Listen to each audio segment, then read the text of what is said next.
নাম শুনেই হাসছেন, কিন্তু এই বিসিএস ক্যাডার পাশ করতে লাগে না কোনো লিখিত ভাইবা কিংবা কোচিং। তবু যশোরে এখন সবচেয়ে বেশি আলোচনা এই বিসিএস ক্যাডার নিয়েই।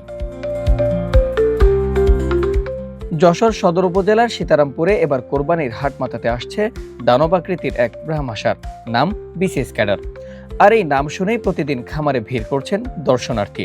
কেউ ছবি তুলছেন, কেউ ভিডিও করছেন, আবার কেউ বলছেন এই ক্যাডার তো দেখতেই রাজকীয়।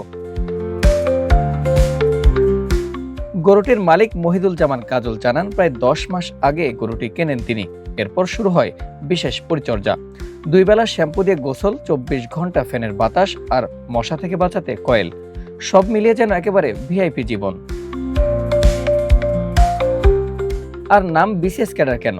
খামারি কাজলের ভাষায়, একজন ছাত্র যেমন কঠোর পরিশ্রম করে বিসিএস ক্যাডার হয়, তেমনি এই ব্রাহ্মা গরুকেও অনেক যত্ন আর পরিশ্রম করে বড় করতে হয়। তাই শখ করে এই নাম রেখেছি। খামারে মোট 42টি গরু থাকলেও সবচেয়ে সুদর্শন আর আকর্ষণীয় এই বিসিএস ক্যাডার।